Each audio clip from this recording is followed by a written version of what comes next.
think it's clear to probably most of your listeners that the things called news are mostly propaganda, narrative warfare for some agency, and that they aren't good sources of sense-making. We would hope, though, that there are some sources of high signal, low noise, true information, like maybe scientific journals, like academia, science itself.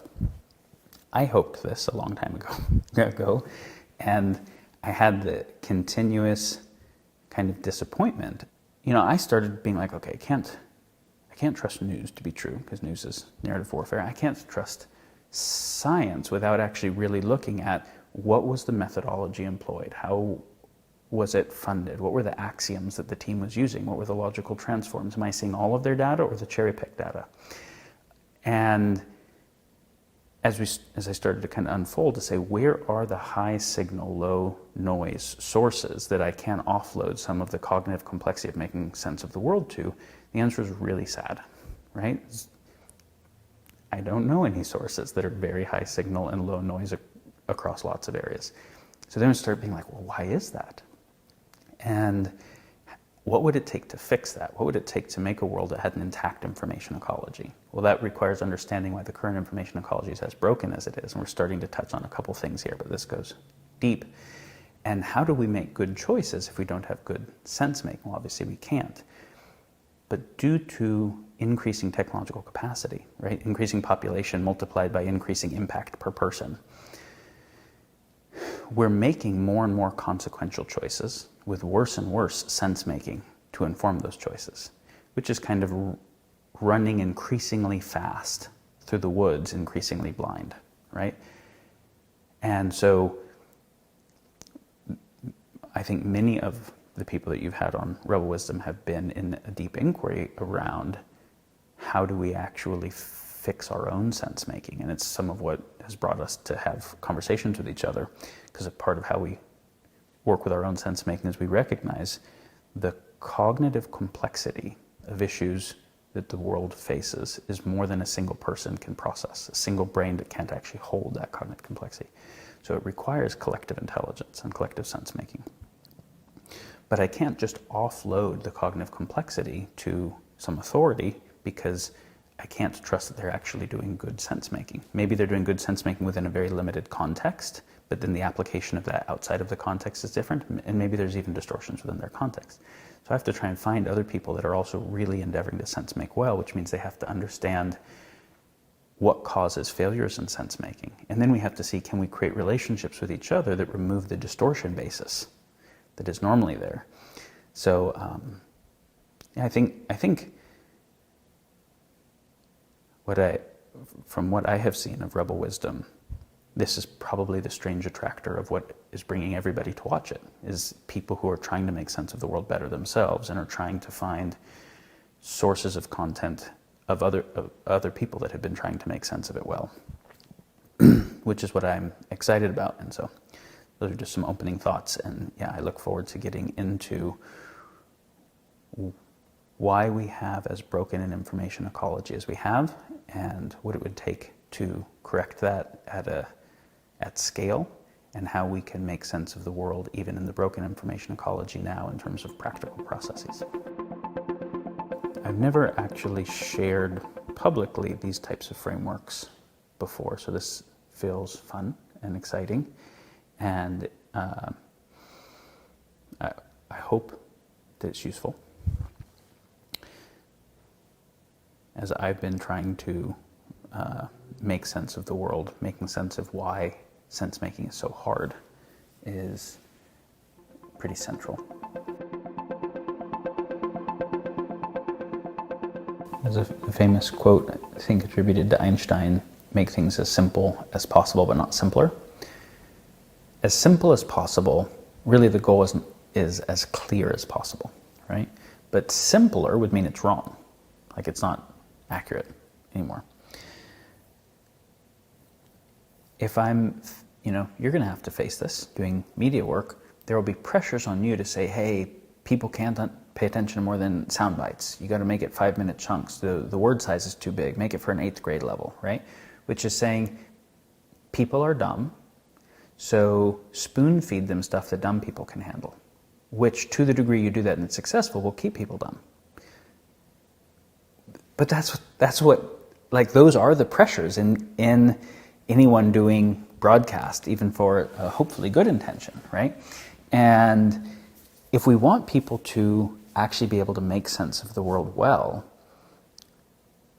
you can't do it in very short periods of time with lots of distraction and oversimplified. Like, if you look at anyone who actually increased the sense-making capacity of the world, you look at any scientist or philosopher, they didn't do it in tweets. And they didn't do it radically distracted. And they didn't do it in a dumbed-down process, right? Like, I have so many people who have written to me saying, like, we want to create a new kind of education, young people, we want to create a new kind of education that makes everybody like Bucky Fuller's or Leonardo's, that conditions polymaths. And they say this because I've written some stuff on that topic. And that they have some sense that they could lead that. And I'm like, have you read Bucky's books? Like, well, no, we mostly don't read books. And have you read the references in Bucky's books to just see the amount of shit that he read and referenced to make sense of things well? And so there's a decoupling of the sense of the agency possible with what it takes to do it. It's, like, there's a saying everywhere in almost all domains to this effect of, like, everybody wants to be buff, but nobody wants to lift heavy ass weights, or everybody wants to win, but nobody wants to work harder. There's something like that happens here. Is if I want to be able to make sense of the world well, I have to work at that. And if I want to be able to make sense of the world better than I currently do, like, attention requires being trained, just like muscles require being trained. Thinking clearly requires being trained.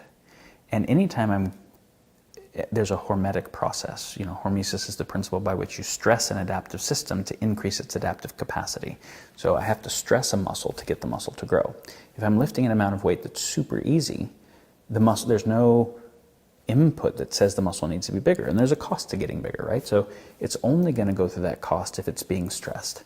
And the same is true, like, if I expose myself to more heat and more cold than is comfortable, I actually gain greater metabolic flexibility to deal with heat and cold, which means that if I stay in an environment where I always have heating and air conditioning, I'll actually lose metabolic flexibility. You have to stress the system to be able to grow the system in a particular kind of way. Not all stressors are going to grow the system.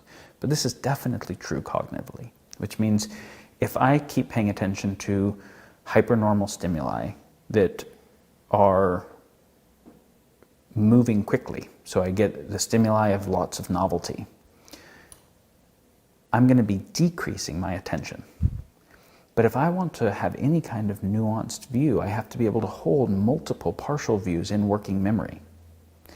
It's not that some people have good memory or good attention and other people don't intrinsically, any more than some people are buff and some aren't intrinsically. It's developable, but it has to actually be developed.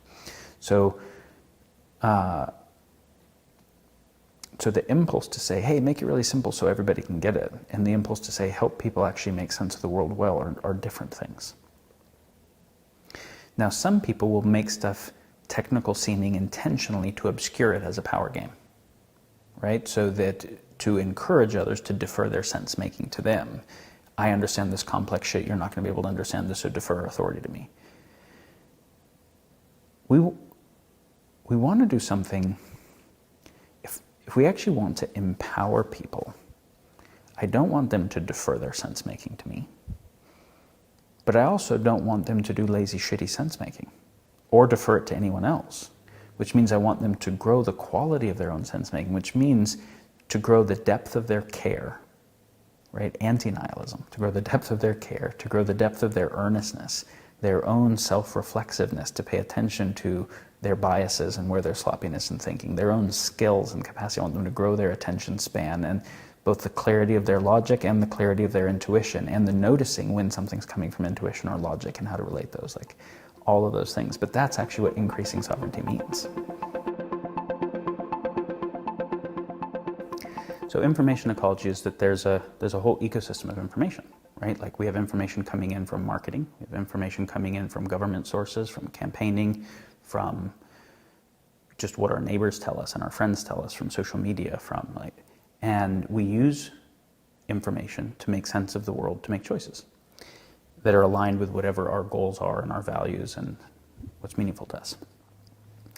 And what we hope is that the information around us is mostly true and representative of reality, so that we can use that to make choices that will be effective. When I say broken information ecology, it means that we can't trust that most of the information coming in is true and representative of reality and will inform good choice making. And so then this is where we have to get into, okay, so where does information come from, right? Signals are being shared by people and by groups of people that have shared agency, like corporations and governments and political parties and religions and whatever, right? And so we want to start getting into, why do people share information other than just sharing what is true and representative of reality? This is actually a really key thing to start to understand.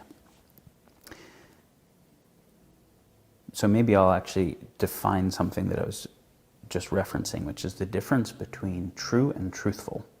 This is a first important distinction. When we say someone's being truthful, what we mean is that if you're being truthful with me, it means that what you are sharing maps to what you believe, right? That there's a correspondence between the signal that you're communicating to me and what you believe is true. So we can look at breakdowns of truthfulness, which is where people are distorting information with some intentionality. And that can either be through overt lying, or through lying through omission, or lying through emphasis bias, right? Those kinds of things. So that's truthful. And when we say something is true, what we typically mean, and this gets very nuanced, and we end up having to get into like fundamental epistemology, ontology concepts of what does it mean for something to be true? What are our fundamental axioms about the nature of reality? I'll put that on hold for now and just say, in general, if we say that someone's saying something that's true, we don't just mean that there's a correspondence between what they're saying and what they think, but there's a correspondence between what they're saying and some independently verifiable reality. And so, of course, someone can be truthful, meaning they say what they believe, but what they believe is misinformed because they did sense-making poorly. So they're propagating information honestly, but that is not true. And so we need to look at distortions in both of these. There's a third thing, which is representative, which is it's possible for someone to be truthful, share exactly what they think is going on, and that what they're sharing is actually true. They've actually done good epistemology and empirically validated that what they're saying maps to reality in some clear way. And yet, the interpretation I get from that will still actually mislead me, because the true information is not representative of the entire context well. Articles published in famous journals, peer-reviewed scientific journals like Journal of American Medical Association, 5 years later, we'll see that a major percentage of them, something like 50%, are found to be mostly inaccurate. 50% is a coin toss, right? Or we see the replication crisis, or we see that the things that get studied, even if it's true information, it can be misleading, because for the most part, where does the money to fund the research come from?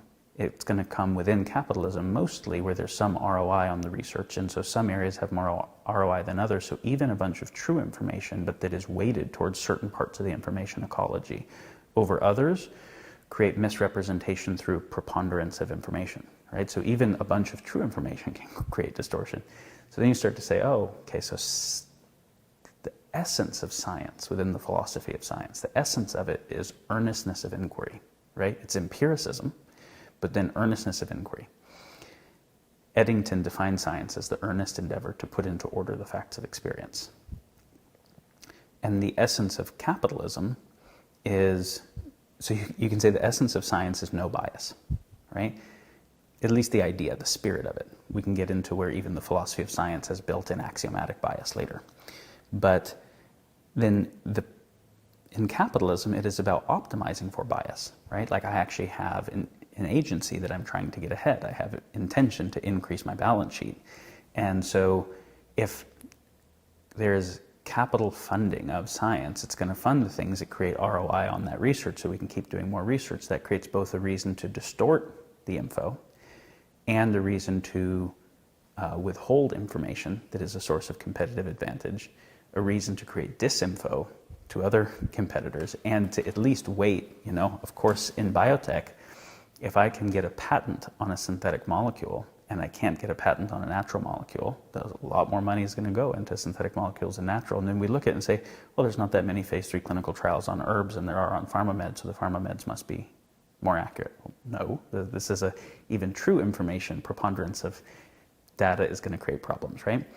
And that's actually true information that is being shared truthfully that would still be misrepresentative of reality. So this is where I have to say, do I have some sense of what the actual territory is? And do I have a sense that the map that's being created actually maps onto the territory reasonably well? Because sense-making means map generation, right? To be able to make choices of how we navigate, how we do choice-making in relationships with some actual territory. So that's true, truthful, and then representative, and we can look at distortions in all three of those.